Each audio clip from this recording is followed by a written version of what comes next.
बचे हुए हैं। हमने देखो आर्गुमेंट पढ़ लिया, अजम्पशन पढ़ लिया, कॉज एंड इफेक्ट पढ़ लिया, कोर्स ऑफ एक्शन पढ़ लिया, स्टेटमेंट कंक्लूजन पढ़ लिया। ये 5 चैप्टर हम एनालिटिकल रीजनिंग के कर चुके हैं। अब आखिरी के 2 चैप्टर बचे हैं एनालिटिकल रीजनिंग में, assertion reason and decision making, है ना, assertion reason and decision making. तो आज बेसिकली हम जो टॉपिक पढ़ने वाले हैं वो बहुत ही इंटरेस्टिंग टॉपिक है, और ये इंटरेस्टिंग टॉपिक एनालिटिकल रीजनिंग का इसलिए है क्योंकि ये जो एनालिटिकल रीजनिंग का टॉपिक है ना, असर्शन एंड रीजन, ये टॉपिक बेसिकली आपके जीके एंड साइंस का क्वेश्चन, जीके एंड साइंस का टॉपिक है, असर्शन एंड रीजन। ठीक है, ये जो टॉपिक है ना, ये आपकी जनरल नॉलेज का टॉपिक, इसको बोलते हैं अभिकथन, अभिकथन और कारण। ठीक है, अभिकथन और कारण, ये सिर्फ रीजनिंग में नहीं आते हैं क्वेश्चन, ये आपके जीके में भी आते हैं। और बेसिकली ये जो चैप्टर है ये हमारी साइंस और जीके, जनरल नॉलेज, या फिर हम कह सकते हैं जनरल स्टडीज। ठीक है, ये जो चैप्टर्स हैं असर्शन एंड रीजन, ये हमारी जनरल स्टडीज के चैप्टर हैं। ये टॉपिक जनरल स्टडीज के हैं, यानी कि general knowledge of science. Science का मतलब फिजिक्स, केमिस्ट्री, बायो, है ना, physics, chemistry, bio, history, geography, polity, eco, ये सारे चैप्टर्स के क्वेश्चन, ठीक है, इसमें बनते हैं असर्शन और रीजन में। और कभी कभी असर्शन और रीजन के क्वेश्चन बेटा रीजनिंग में भी आ जाते हैं, और रीजनिंग के साथ साथ किसमें आते हैं, जीएस में भी आते हैं। रीजनिंग के साथ साथ जीएस जो सब्जेक्ट है हमारा, उसके अंदर भी ना असर्शन और रीजन के क्वेश्चंस आते हैं।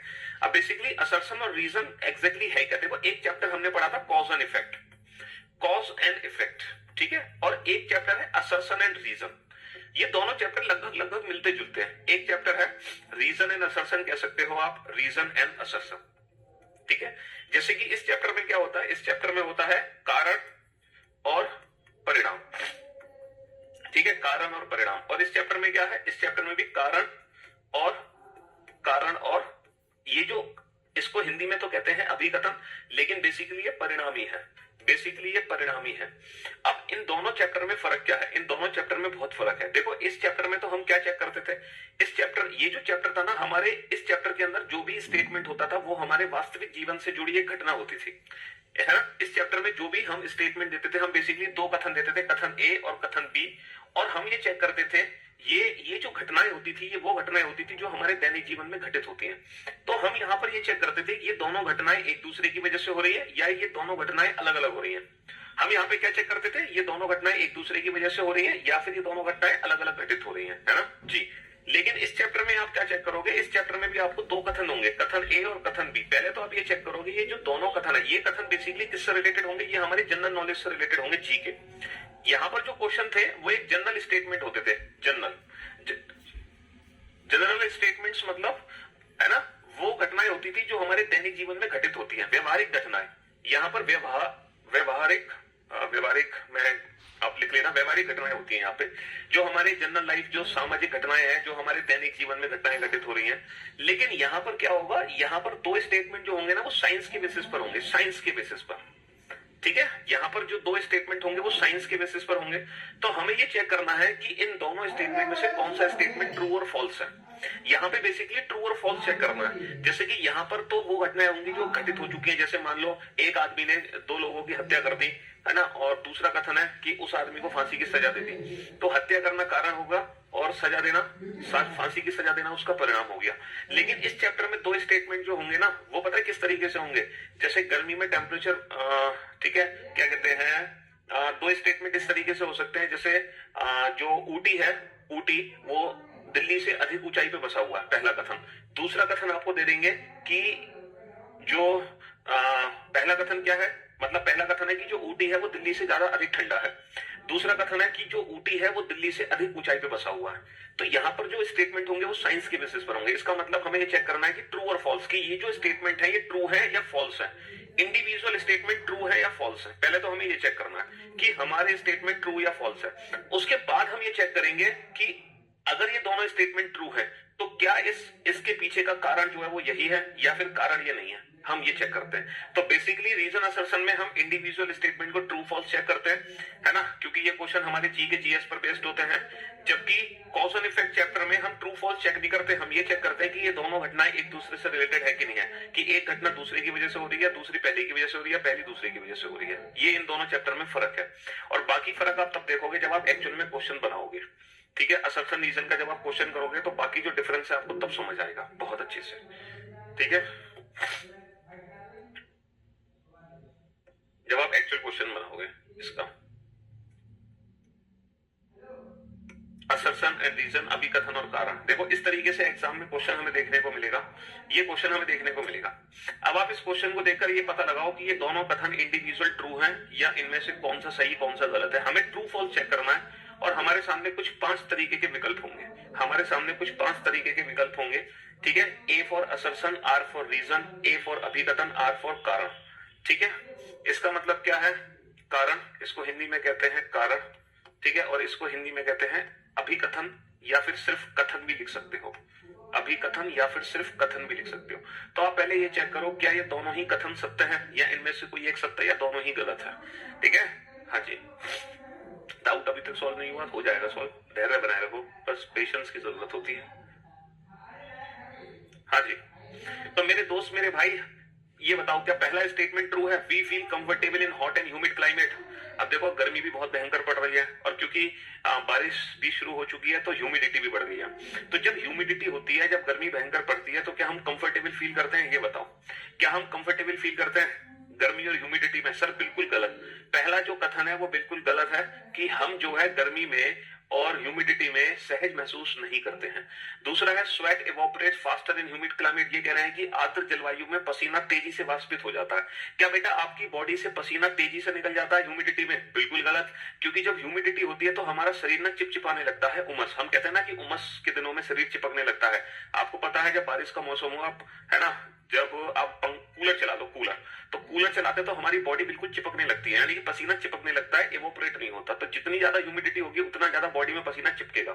तो ह्यूमिडिटी में हम बेटा कंफर्टेबल फील नहीं करते हैं, ये भी गलत है। और ह्यूमिडिटी में जो पसीना है वो जल्दी से इवोपरेट नहीं होता, ये भी गलत है। यहाँ पे दोनों ही कथन असत्य है। तो हम कौन सा ऑप्शन चूज करेंगे ये बताओ।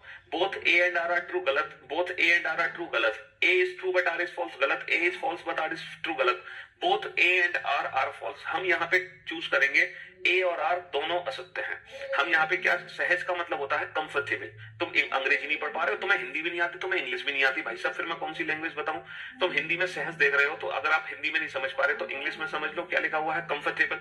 अगर आप कंफर्टेबल भी नहीं समझ पा रहे, सहज भी नहीं समझ पा रहे, तो मैं क्या कहूं, इसको लिख सकते हैं अच्छा, अच्छा, बढ़िया, बहुत बढ़िया, बेहतरीन।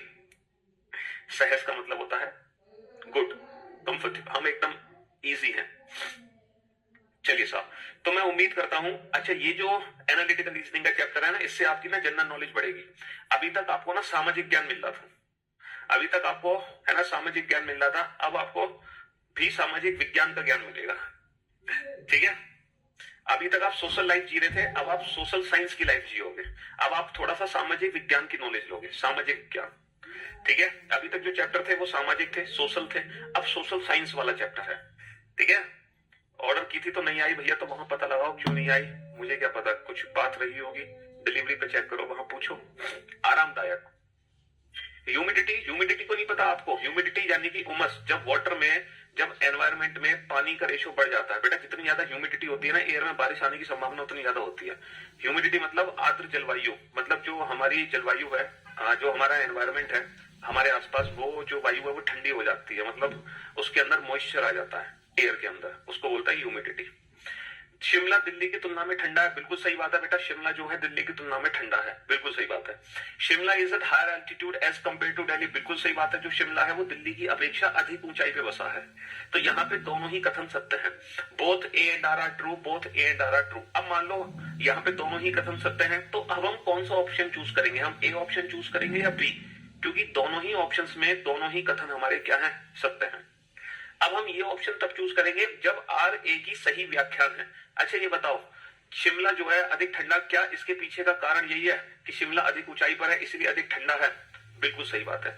जो चीज जितनी ऊंचाई पर होगी वो उतनी ठंडी होती चली जाएगी। ये बात बिल्कुल सत्य है बेटा। जमीन की सतह से हम जितना ऊपर जाएंगे उतना ठंडा ठंडा महसूस करेंगे, उतना ही ठंडा महसूस करेंगे। अगर हम यहाँ पर खड़े हैं या फिर हम यहाँ पे खड़े हो, तो जो व्यक्ति जितनी ऊंचाई पे खड़ा होगा वो उतना ही ठंडा महसूस करेगा। टेम्परेचर उतना ही कम होता चला जाएगा। जितना हम पृथ्वी की सतह से ऊपर होते चले जाएंगे उतना ही हम ठंडा महसूस करने लगेंगे, उतना ही टेम्परेचर कम होता चला जाएगा। बिल्कुल सही व्याख्यान है। Option A is the right answer, एकदम परफेक्ट। तो आज आपको बहुत मजा आने वाला है, क्योंकि अभी तक आप सामाजिक ज्ञान ले रहे थे, लेकिन आज आप ज्ञान लोगे सामाजिक विज्ञान का। आज आपकी जनरल नॉलेज भी थोड़ी सी तेज होगी, तो आज मजा आएगा। घरेलू गैस सिलेंडर में रिसाव का पता लगाया जा सकता है। बेटा जो घरेलू गैस सिलेंडर होता है, leakage in house hold gas cylinder can be detected. जो घरेलू गैस सिलेंडर होता है उसमें लीकेज का पता चल जाता है, बिल्कुल पता चल जाता है। आपने देखा होगा कि गलती से अगर घर में कोई गैस खुली रह जाए तो उसकी स्मेल हमें दूर तक आ जाती है ना। जैसे ही घर में गैस कोई भी लीक होती है तो उसकी स्मेल हमें दूर से ही आने लगती है, बिल्कुल दूर से आने लगती है। बिल्कुल LPG has a strong smell. बेटा ये गलत है, एलपीजी की कोई स्मेल नहीं होती। बेसिकली एलपीजी में क्या मिलाते हैं जिसकी वजह से हमें लीकेज का पता लगता है? एलपीजी में हम मिलाते हैं इथाइल मरकैप्टन। एलपीजी में हम मिलाते हैं इथाइल मरकैप्टन। और ये जो इथाइल मरकैप्टन होता है ना, जिसकी वजह से स्मेल होती है, इसमें होती है बेहतरीन, मतलब बेहतरीन नहीं, इसमें होती है वो स्मेल, ठीक है। इथाइल मरकैप्टन में होती है स्मेल, एलपीजी में कोई स्मेल नहीं होती। एलपीजी में है ना, हम इथाइल मरकैप्टन को मिलाते हैं जिसकी स्ट्रॉन्ग स्मेल होती है, इसकी होती है स्ट्रॉन्ग स्मेल, ठीक है। एलपीजी की खुद की कोई स्मेल नहीं होती है। तो इस क्वेश्चन का आंसर होगा A is true but R is false. Methyl mercaptan नहीं होता बेटा, इथाइल मरकैप्टन होता है। इथाइल मरकैप्टन की संरचना कुछ ऐसी होती है, मैं आपको दिखा दूं। इथाइल मरकैप्टन ये होता है हमारा इथाइल मरकैप्टन, इस तरीके से आपको दिखाई देता है। ये होता है इसका स्ट्रक्चर इथाइल मरकैप्टन का। देख पा रहे हैं आप इसको? इथाइल मरकैप्टन को देख पा रहे हैं? This is ethyl mercaptan. हाँ, ये आपको जो दिखाई दे रहा है ब्लैक ब्लैक, बेसिकली एक काम करते हैं, ऐसे मजा नहीं आएगा। एक सेकेंड, इसके अंदर की ना मुझे कलर को चेंज करना पड़ेगा, तब जाके ये संरचना आपको बढ़िया तरीके से दिखाई देगी। रुको,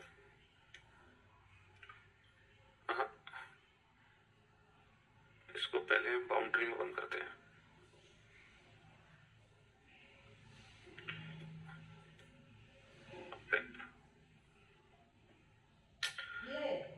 बाउंड्री में बंद क्यों नहीं हो रहा है यार?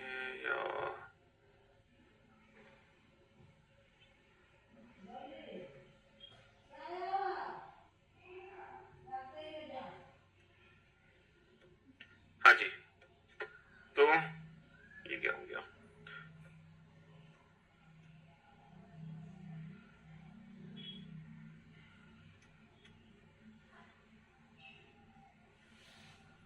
चलो इस कलर को ले लो। ये होता है बेटा इथाइल मरकैप्टन, ठीक है। हाँ जी, इसमें होता क्या है, इथाइल मरकैप्टन में, ये आप काला काला देख रहे हैं, ये जो ब्लैक देख रहे हैं, ये क्या है? ये कार्बन है, ठीक है। और ये क्या है? ये कार्बन है बाबू, ये कार्बन है, ठीक है। ये है कार्बन और ये है हाइड्रोजन, ये हाइड्रोजन है, ये हाइड्रोजन है, ये हाइड्रोजन है, ये कार्बन है। और ये क्या है? ये क्या है? सल्फर, और ये हाइड्रोजन है। तो इथाइल मरकैप्टन का फॉर्मूला क्या हो गया? इसका फॉर्मूला हो गया CH3CH2SH, ठीक है। ये क्या है? ये हमारा इथाइल ग्रुप होता है C2H5। बेटा इसको मैं ऐसे लिख सकता हूं C2H5SH। और ये जो C2H5 है ये क्या है? ये इथाइल होता है। और ये हो गया हमारा सल्फ्यूरिक, ये होता है इथाइल मरकैप्टन, ठीक है। हाँ जी, तो जब हम घरेलू गैस में, जब हम एलपीजी में इथाइल मरकैप्टन को मिलाते हैं तब उसकी स्मेल हमें आती है। समझ रहे हो? एलपीजी की कोई स्मेल नहीं होती है, एलपीजी की कोई स्मेल नहीं होती है, ठीक है। हाँ जी, अब आप समझ गए होंगे इसका फॉर्मूला। यहाँ पे इस चैप्टर में ना आपको जनरल नॉलेज भी मिलेगी। ये जो असर्शन एंड रीजन का चैप्टर है इसमें आपको साइंस की नॉलेज भी मिलेगी, जनरल साइंस की नॉलेज भी मिलेगी, ठीक है। हाँ जी, केमिस्ट्री की क्लास भी लगेगी, फिजिक्स की क्लास भी लगेगी, बायो की भी क्लास लगेगी, ठीक है जी। आज आपकी तीनों क्लासेस होंगी, हिस्ट्री की भी होगी, ज्योग्राफी की भी होगी, इकोनॉमिक्स की भी होगी। Finally selected in railway, thanks for healing and reasoning subject. इसमें क्या नहीं आ रहा समझ तुम्हें? है आपको दो इंडिविजुअल स्टेटमेंट चेक करने, इसमें कोई रीजनिंग का फॉर्मूला नहीं है, इसमें आपकी जनरल नॉलेज है। ये जनरल नॉलेज आपको पहले से पता होनी चाहिए, तो इसमें कोई मैं रीजनिंग का फॉर्मूला नहीं लगा रहा। आपको ये चेक करना है इन दोनों स्टेटमेंट में से कौन सा स्टेटमेंट ट्रू है या कौन सा स्टेटमेंट फॉल्स है, या दोनों ट्रू है या दोनों फॉल्स है। तो हमने पता लगाया leakage in house hold gas cylinder can be detected. बेटा जो घर में सिलेंडर लगे होते हैं जब वो लीक करता है तो उसकी स्मेल आती है नहीं आती? हाँ सर बिल्कुल आती है, तो ये स्टेटमेंट ट्रू हो गया। अच्छा दूसरा स्टेटमेंट क्या है? LPG has a strong smell. क्या एलपीजी की स्ट्रॉन्ग स्मेल है? ये स्टेटमेंट गलत हो गया, क्योंकि एलपीजी की कोई स्मेल नहीं होती है। मैं आपको ये बता रहा था कि जो स्मेल आती है ना एलपीजी में वो इसकी वजह से आती है, दिस इज इथाइल मरकप्टम, इसके कारण है ना एलपीजी की स्ट्रॉन्ग स्मेल होती है। एलपीजी की खुद की कोई स्मेल नहीं होती, इसलिए ये कथन क्या हो गया? फॉल्स हो गया। तो बेटा कौन सा ऑप्शन चूज करोगे? कौन सा ऑप्शन चूज करोगे ये बताओ? Sir A is true but R is false. A is true but R is false. A सत्य है लेकिन आर असत्य है। इसमें ना समझने जैसा क्या है? कर रहे हो तुम तो। यहाँ पे तो इंडिविजुअल स्टेटमेंट आपको चेक करना है, कौन सा स्टेटमेंट सही है कौन सा गलत है? India is facing the problem of inflation, है ना। We have failed to check the growth of black money. पहला स्टेटमेंट क्या है? भारत महंगाई की समस्या से जूझ रहा है। क्या ये स्टेटमेंट ट्रू है कि भारत महंगाई की समस्या से जूझ रहा है? बताओ बेटा, क्या ये कथन सत्य है भारत महंगाई की समस्या से जूझ रहा है? बिल्कुल ये कथन सत्य है कि भारत महंगाई की समस्या से जूझ रहा है। अच्छा we have failed to check the growth of black money. हम काले धन की वृद्धि की जांच करने में विफल है। ये भी स्टेटमेंट एकदम ट्रू है कि हम काले धन की जांच करने में विफल है। यहाँ पे दोनों ही कथन सत्य है। अब आप ये बताओ जब दोनों ही कथन सत्य हैं तो इनमें से कौन? ये इकोनॉमिक्स का क्वेश्चन आ गया, ये इकोनॉमिक्स का क्वेश्चन है, ठीक है। तो ये जानकारी आपके पास पहले से होनी चाहिए, इसमें रीजनिंग का कोई फॉर्मूला नहीं है। नॉन वर्बल की पीडीएफ अपलोड हो चुकी है। हाँ जी, तो अब आप ये बताओ कौन सा ऑप्शन में चूज करूं, ऑप्शन ए और ऑप्शन बी। दोनों ही ऑप्शन में बेटा ए और आर ट्रू है। एक बात बताओ, भारत जो महंगाई की समस्या से जूझ रहा है, क्या इसका मुख्य कारण यही है कि हम काले धन की वृद्धि की जांच करने में विफल है? क्या यही इसका मुख्य कारण है? ये बताओ। अगर ये इसका मुख्य कारण है तो ऑप्शन ए को चूज करो, अगर ये इसका मुख्य कारण नहीं है तो ऑप्शन बी को चूज करो। अब आपको क्या लगता है कि हम काले धन के बारे में पता नहीं लगा पाते? क्या यही मुख्य कारण है भारत महंगाई की समस्या से जूझ रहा है? गलत है सर। ऐसा थोड़ी कि काले धन का पता लग जाएगा तो महंगाई खत्म हो जाएगी, ना ना, महंगाई के पीछे बहुत कारण है। काला धन कोई एक वन ऑफ द रीजन हो सकता है, लेकिन काला धन कोई मुख्य कारण नहीं है। तो इसीलिए हम ऑप्शन बी को चूज करेंगे। ए और आर दोनों ही सत्य हैं, लेकिन आर ए की सही व्याख्यान नहीं है। भारत महंगाई की समस्या से जरूर जूझ रहा है, लेकिन उसका मुख्य कारण यह नहीं है कि हम काले धन का पता नहीं लगा पाए, यही मुख्य कारण है। मुख्य कारण कई और है महंगाई के, ठीक है। काले धन का पता लगा के भी हम महंगाई को खत्म नहीं कर सकते। तो ये थोड़ा सा इकोनॉमिक्स का क्वेश्चन था। चलिए साहब, मैंने अपने तरीके से समझाने की कोशिश करी आपको। चलो अब ये आ गया बेटा दोबारा से किसका? ये बायोलॉजी का क्वेश्चन आ गया, या केमिस्ट्री का क्वेश्चन इसको मान सकते हैं कि ये केमिस्ट्री का क्वेश्चन है, ठीक है। हाँ जी, डॉक्टरों द्वारा टूटी हुई हड्डियों को जोड़ने के लिए प्लास्टर ऑफ पेरिस का उपयोग किया जाता है। ये बताओ, क्या जो डॉक्टर हड्डी जोड़ते हैं, जो डॉक्टर प्लास्टर लगाते हैं, क्या वो जो प्लास्टर होता है क्या वो बेटा पीओपी होता है? ये बताओ, ये जो प्लास्टर डॉक्टर यूज करते हैं दिस इज पीओपी। क्या ये प्लास्टर ऑफ पेरिस है? ये बताना। ये जो प्लास्टर लगाया हुआ है ये प्लास्टर क्या है? हाँ सर, जो डॉक्टर प्लास्टर लगाते हैं वो बेसिकली पीओपी ही होता है, प्लास्टर ऑफ पेरिस। ये कथन एकदम सत्य है, एकदम सत्य है। अच्छा, ये वही पीओपी है जो घरों में यूज होता है, जो घर की डिजाइन बनाने में यूज होता है ना, ये वही पीओपी है। आप इस पीओपी को अलग मत समझना, ये यही पीओपी है जो डॉक्टर यूज कर रहे हैं। देखो ये वाला पीओपी भी यही है जो घर की डिजाइन बनाने में ये आदमी यूज कर रहा है ना, ये भी पीओपी है, प्लास्टर ऑफ पेरिस, जो घरों की छत में डिजाइन बनाई जाती है।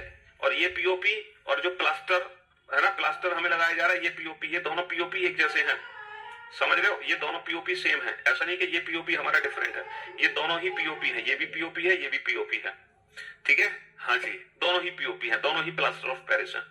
अच्छा, दूसरा कथन क्या है? When plaster of Paris is mixed with water and applied around the fractured Lyme's it set into a hard mass. ये कह रहे हैं कि जब प्लास्टर ऑफ पेरिस को पानी में मिक्स करके हड्डी के ऊपर चढ़ाया जाता है तो वो एक कठोर मास बन जाता है, जैसे कठोर हो जाता है। देखो आप देख पा रहे होंगे, ये कथन बिल्कुल सत्य है। यहाँ पे दोनों ही कथन सत्य है। अब आप ये चेक करो, यहाँ पे दोनों ही कथन सत्य है। सर आपने फोर्थ रॉन्ग बताया है। क्या फोर्थ रॉन्ग बताया है? क्या रॉन्ग बताया फोर्थ में? India is facing the problem of inflation, Bharat महंगाई की समस्या से नहीं कुछ जूझ रहा है, बिल्कुल सत्य है। और we have failed to check the growth of problem black money, ये भी सत्य है। लेकिन महंगाई का मुख्य कारण ये नहीं है, इसीलिए ऑप्शन बी है, इसी कारण से ऑप्शन बी है। चलो इस क्वेश्चन का आंसर दो फटाफट से। अब ये बताओ कि जो डॉक्टर पीओपी का यूज करते हैं क्या उसका मुख्य कारण यही है क्या उसका मुख्य कारण यही है कि एक्चुअल में पीओपी में पानी मिक्स करने पे वो बहुत सॉलिड हो जाता है, तो हड्डी पे, है ना, हड्डी की प्रोटेक्शन हो जाती है? क्या इसका यही मुख्य कारण है? जी हाँ, बिल्कुल इसका यही मुख्य कारण है। ठीक है, बिल्कुल इसका यही मुख्य कारण है, इसीलिए option A is the right answer. यही इसका मुख्य कारण है, इसीलिए option A is the right answer. Option A is the right answer, यही मुख्य कारण है। ठीक है, हाँ जी, चलिए साहब, next, we prefer to wear white clothes in winter. हम सर्दियों में सफेद कपड़े पहनना पसंद करते हैं। क्या ये कथन सत्य है कि हम सर्दियों में सफेद कपड़े पहनते हैं? सर ये बात तो बिल्कुल गलत है कि हम सर्दियों में सफेद कपड़े पहनना पसंद करते हैं। सफेद कपड़े गर्मियों में पहने जाते हैं। आपको पता है ना, समर में हम पहनते हैं लाइट कलर के clothes, light colour, we prefer light colour. ठीक है, और विंटर में हम पहनते हैं डार्क कलर, विंटर में हम प्रिफर करते हैं डार्क कलर। ठीक है जी, तो सर्दियों में बेटा सफेद नहीं, काले रंग के कपड़े पहने जाते हैं। अच्छा, white clothes are good reflects of heat. सफेद कपड़े जो है गर्मी के अच्छे परावर्तक है। बिल्कुल सही बात बेटा। गर्मियों में सफेद कपड़े क्यों पहने जाते हैं? क्योंकि ये हीट को रिफ्लेक्ट कर देते हैं, है ना। अगर आप धूप में सफेद शर्ट पहन के निकलो तो जो धूप है ना वो ज्यादा आपके अंदर एब्जॉर्ब नहीं होगी, वो ज्यादा एब्जॉर्ब नहीं होगी, क्योंकि जो सफेद कपड़े हैं ना वो आपकी धूप को बाहर फेंकेंगे, मतलब गर्मी को बाहर फेंकेंगे, वो रिफ्लेक्ट कर देंगे हीट को। लेकिन आप वही धूप में काली शर्ट पहन के निकल जाओ, है ना, तो जितनी भी धूप है ना वो आपके अंदर समा जाएगी, आपके अंदर, क्योंकि जो ब्लैक कलर होगा ना वो हीट को एब्जॉर्ब कर लेगा। तो आपको गर्मी ज्यादा लगेगी काली शर्ट में, धूप में निकलोगे तो सफेद शर्ट में गर्मी कम लगेगी। लेकिन विंटर में क्या होता है, विंटर में हमें हीट चाहिए होती है, इसलिए विंटर में हम काले रंग के कपड़े पहनते हैं ताकि हीट एब्जॉर्ब हो, हमें गर्मी लगे, है ना। इस रीजन से इस चैप्टर का हिंदी में नाम है अभिकथन और कारण। आप एक तो लेट आते हो, लेट आने के बाद क्वेश्चन फालतू बकवास, टाइम पर आया करो क्लास में। आप चैप्टर का हिंदी में नाम पूछ रहे हो, जब आधा घंटा चैप्टर को पढ़ाते हुए हो गया मुझे। और जब मैंने पढ़ाना शुरू किया था तो हिंदी में हिंदी ही लिखी थी सबसे पहले इस चैप्टर की, वहीं से चैप्टर को पढ़ाना शुरू किया था। चलिए, अच्छा, तो इस क्वेश्चन का आंसर क्या बनेगा?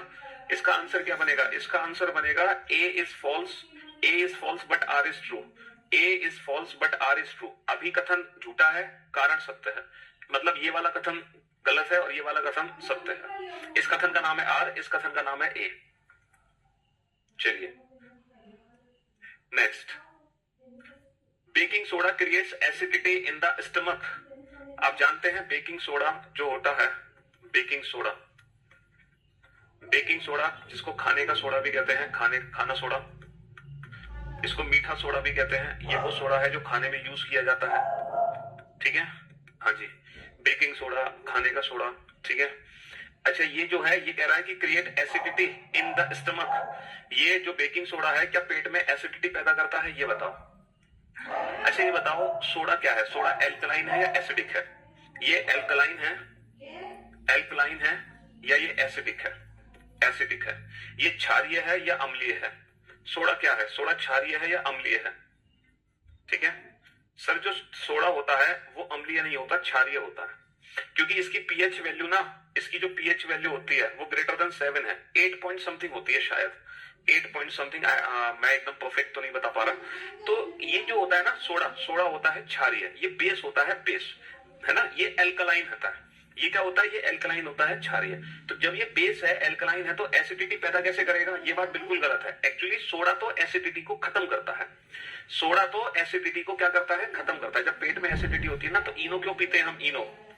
इनो क्यों पीते हैं? क्योंकि इनो सोडा होता है, इनो सोडा होता है, हाँ जी, इनो क्या होता है, इनो सोडा होता है, सोडा, ये बेस होता है एल्कलाइन क्षारीय। तो ये तो एसिडिटी को खत्म करता है बेटा, एसिडिटी को पैदा नहीं करता। अगर हमें एसिडिटी हो ना तो हमें सोडा पी लेना चाहिए, तो उससे ना एसिडिटी खत्म हो जाती है। आप देखो बहुत सारे लोगों को कितना बड़ा भ्रम है, बहुत सारे लोगों को गैस बनती है ना, सोडियम बाइकार्बोनेट, शायद इसका नाम है NaSCO3, सोडियम बाइकार्बोनेट, शायद इसका फॉर्मूला है NaSCO3। अच्छा, बहुत सारे लोगों को कितना बड़ा भ्रम है कि जब उनको एसिड बनता है, जब उनको गैस बनती है, गैस बेटा कब बनती है? गैस हमेशा तब बनेगी जब पेट में अम्ल की मात्रा बढ़ेगी, यानी कि पेट में हमारे एसिड बढ़ेगा तभी हमारी गैस बनेगी। गैस कब बनेगी? जब एसिड बनेगा। और बहुत सारे लोग गैस में क्या करते हैं ना, नींबू पानी पी लेते हैं। क्या पी लेते हैं? नींबू पानी, लेमन वाटर पी लेते हैं, नींबू पानी। अब कितना बड़ा भ्रम है लोगों का, नींबू पानी पी के गैस को दूर करते हैं।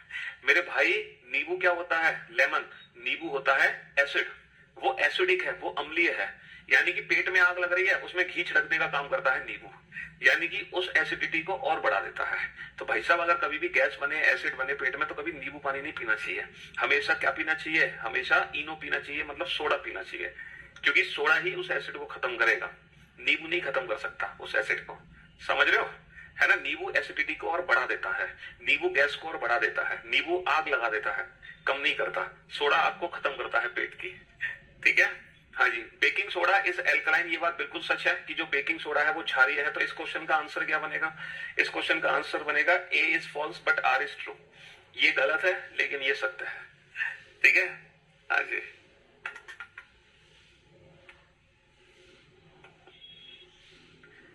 कोल्ड ड्रिंक, बेटा कोल्ड ड्रिंक कोई सोडा थोड़ी है। कोल्ड ड्रिंक में सोडा होने के साथ साथ कई और भी चीजें होती हैं जो कि अम्लीय होती हैं। समझ रहे हो? हाँ जी।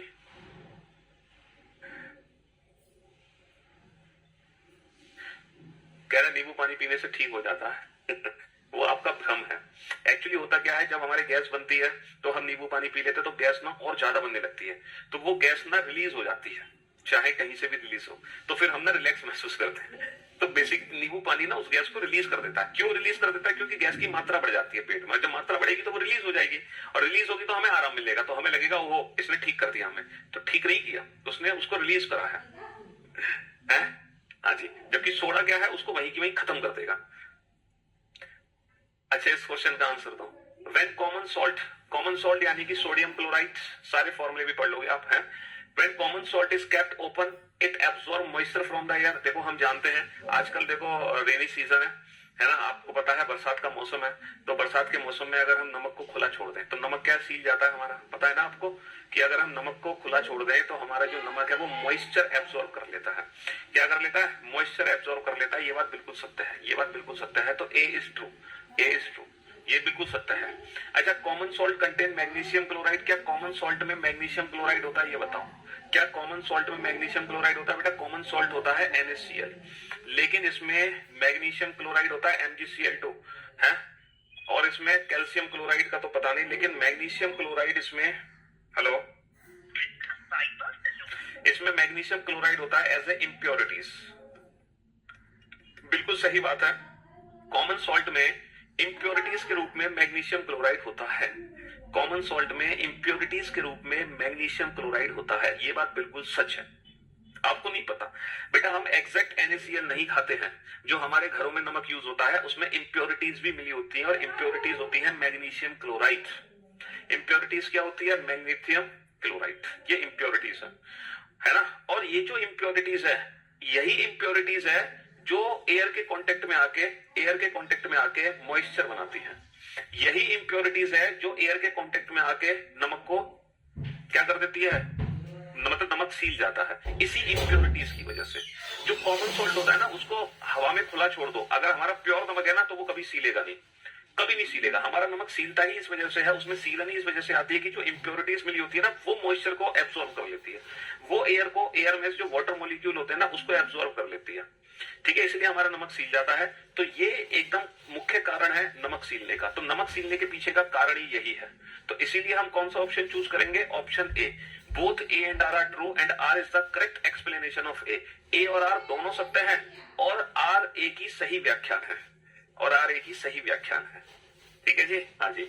आज तक आपको पता नहीं होगा, आपको लगता होगा कि कॉमन सॉल्ट तो NaCl होता है, बट उसमें इंप्योरिटी होती है जिसके कारण वो हवा में रखने पे सील जाता है। ठीक है जी। चलिए साहब, नेक्स्ट। आपको पहले से पता था, चलो कोई बात नहीं।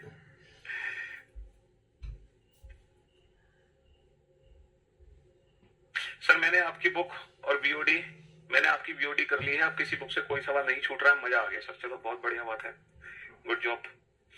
Increase in CO2 would melt polar ice. बेटा कार्बन डाइऑक्साइड में वृद्धि से ध्रुवीय बर्फ पिघल रही है। ये बताओ, अगर CO2 की मात्रा बढ़ रही है तो क्या हमारी ध्रुवीय बर्फ पिघल रही है? ये बात सत्य है? कार्बन डाइऑक्साइड से ध्रुवीय बर्फ पिघल रही है, क्या ये बात सत्य है? ये बताओ। CO2 से, है CO2 से क्या ध्रुवीय बर्फ हमारी पिघल रही है? ये बताओ। CO2 की मात्रा अगर बढ़ा दूं तो हमारी जो पोलर आइस है क्या वो पिघल रही है? सर बिल्कुल पिघल रही है, क्योंकि जो CO2 है वो ग्रीन हाउस गैस है, और ग्रीन हाउस गैस, आपको ग्रीन हाउस इफेक्ट तो पता होगा ना, सब जानते होंगे ग्रीन हाउस इफेक्ट क्या है। भाई जो ग्रीन हाउस इफेक्ट है उसमें कार्बन डाइऑक्साइड है, वो क्या करती है, जैसे इंफ्रारेड इंफ्रारेड रेडिएशन जो होता है सन से पृथ्वी पे, है ना, जो पृथ्वी पर सन से इंफ्रारेड रेडिएशन होता है, जो हीट आती है पृथ्वी पर, वो हीट ना पृथ्वी रिफ्लेक्ट कर देती है। मतलब पृथ्वी पे हीट आई सन से, तो हीट ना वापस चली जाती है। अब जब पृथ्वी से वापस जाती है हीट, तो होता क्या है, जो CO2 मॉलिक्यूल्स होते हैं, जो कार्बन डाइऑक्साइड होती है, वो उस हीट को ना एब्जॉर्ब कर लेती है, और वो उस हीट को एब्जॉर्ब करके ना दोबारा से हीट प्रोड्यूस करने लगती है, जिसमें से कुछ हीट तो चली जाती है वापस स्पेस में, और कुछ हीट दोबारा से धरती पे लौट के आ जाती है।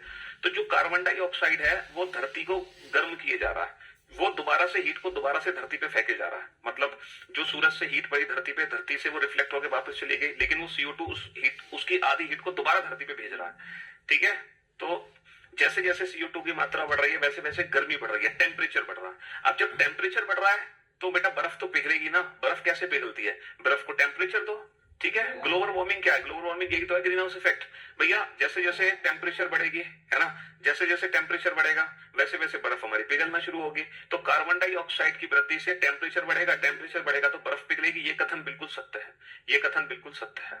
आज पेपर बहुत अच्छा गया, रीजनिंग का सब क्वेश्चन सही थे, 50 के 50 क्वेश्चन ठीक कर दिए तुमने। वीडियो का पेपर था ना, UP-SSC वीडियो का, 50 क्वेश्चन आए थे उसमें, है? हाँ, सबसे ज्यादा रेस्पॉन्सिबल CH4 है ना, ये रही CH4, है ना, सारी गैसेस है यहाँ पे, तो CO2 भी है ना। दूसरा है ग्लोबल टेम्परेचर वुड राइट, वैश्विक तापमान में वृद्धि होगी, सही बात है, ग्लोबल टेम्परेचर बढ़ रहा है, और यही इसका मुख्य कारण है। भैया ग्लोबल टेम्परेचर बढ़ रहा है CO2 से, तो ग्लोबल टेम्परेचर बढ़ने का कारण से ही पोलराइज हमारी पिघल रही है। तो इस क्वेश्चन का जो ऑप्शन होगा, ऑप्शन ए होगा। कौन सा ऑप्शन करेक्ट होगा, ऑप्शन ए करेक्ट होगा, बिल्कुल ऑप्शन ए करेक्ट होगा। ठीक है जी भाई साहब, आज मैं रीजनिंग नहीं पढ़ा रहा, आज मैं आपको पढ़ा रहा हूँ साइंस, आज मैं आपको पढ़ा रहा हूँ जनरल साइंस। अभी तक हमने जितने भी क्वेश्चंस किए एनालिटिकल रीजनिंग में, वो सामाजिक और व्यवहारिक क्वेश्चन थे, है ना। लेकिन आज जो हम एनालिटिकल रीजनिंग पढ़ रहे हैं वो सामाजिक विज्ञान पर आधारित प्रश्न है, सामाजिक विज्ञान, है ना। हाँ जी, आज पेपर बहुत अच्छा गया सर, रीजनिंग के सब क्वेश्चन सही हुआ, बहुत बढ़िया। सर मैं आपसे फिजिक्स पढ़ना चाहता हूँ ना भैया, मैं फिजिक्स नहीं पढ़ा पाता, केमिस्ट्री वो तो बस थोड़ी बहुत नॉलेज है जो मैं आपके साथ शेयर कर रहा हूँ। ठीक है, बस मैं आपको ये सिखा रहा हूं कि कैसे हमें ऑप्शंस को चूज करना है। ये क्वेश्चन तो मैं इसलिए करा रहा हूं ताकि आप परफेक्ट ऑप्शंस को चूज करना, ठीक है, परफेक्ट ऑप्शंस को चूज करना सीख जाओ कि कब कौन सा ऑप्शन चूज करना है हमें। ठीक है, जब कोई शरीर पूरी तरह से या आंशिक रूप से तरल में डूबा होता है तो उसके वजन में कमी होती है। अच्छा ये बताओ, ये बात सच है? जब हम किसी चीज को पूरी तरीके से पानी में डुबोते हैं या आंशिक रूप से पानी में डुबोते, क्या उसका वजन हमें कम महसूस होता है? ये बताओ, ये बात सच है कि नहीं है? कभी आपने फील किया लाइफ में, प्रैक्टिकली फील किया? बिल्कुल फील किया। जब हम किसी भी चीज को पानी में पूर्णतः या आंशिक रूप से डुबोते हैं तो वो हमें हल्की लगने लगती है। बिल्कुल सही बात है, बिल्कुल सही बात है। अच्छा, वजन में कमी विस्थापित तरल के उच्च घनत्व के कारण होती है। देखो, वजन में जो कमी है विस्थापित तरल के उच्च घनत्व के कारण है। ये बताओ, क्या वजन में कमी विस्थापित जल के उच्च घनत्व के कारण है? नहीं सर, विस्थापित जल के उच्च घनत्व के कारण नहीं है। देखो, आप लोगों ने एक प्रिंसिपल पढ़ा होगा, आर्किमिडीज प्रिंसिपल, आर्किमिडीज सिद्धांत। तो आर्किमिडीज प्रिंसिपल आप जानते हैं, आर्किमिडीज सिद्धांत आप लोगों ने पढ़ा होगा। तो जो वजन में कमी होती है वो आर्किमिडीज प्रिंसिपल की वजह से होती है। एक्चुअल में होता क्या है कि जो विस्थापित जल है, उस विस्थापित जल का जितना वजन होगा उतने वजन में कमी हमें महसूस होगी। तो विस्थापित जल के घनत्व के कारण नहीं, विस्थापित जल के भार की वजह से, है ना। आर्किमिडीज प्रिंसिपल क्या है? जैसे हम किसी बॉडी को पानी में डिप करते हैं तो वो बॉडी जितना पानी हटाती है, जैसे उसने 2 किलो पानी हटा दिया तो 2 किलो ही पानी हमें कम लगेगा उसके भार में। This is Archimedes principal. ठीक है, जिसके कारण वजन में कमी होती है। तो घनत्व हटाए गए जल के घनत्व के कारण नहीं, हटाए गए जल के भार के कारण होती है। ठीक है ना, आर्किमिडीज प्रिंसिपल। तो उससे होता क्या है, जितना हम पानी को हटाते हैं ना, जितना बॉडी पानी को हटाती है उतना ही फोर्स नीचे से लगने लगता है, जिसको बायोन्सी फोर्स कहते हैं, उत्प्लावन बल कहते हैं, अपथ्रस्ट फोर्स कहते हैं। अपथ्रस्ट फोर्स कह लो, बायोन्सी फोर्स कह लो, उत्प्लावन बल कह लो। ठीक है, तो पानी एक उत्प्लावन बल नीचे से लगाती है। जैसे बॉडी को हमने पानी में डुबोया, उसने 2 किलो पानी हटा दिया तो 2 किलो बल पानी हमें नीचे से ढकेलेगी। दिस इज अपथ्रस्ट फोर्स, उत्प्लावन बल। तो ये सब आर्किमिडीज प्रिंसिपल के कारण है, हटाए गए जल के भार की वजह से होता है, ना कि हटाए गए जल के घनत्व के कारण। ठीक है, हाँ जी। तो इस क्वेश्चन का आंसर क्या बनेगा? ये तो फॉल्स हो गया और ये ट्रू है। तो कौन सा ऑप्शन करेक्ट होगा? A is true but R is false. A is true but R is false. ठीक है, हाँ जी। अगर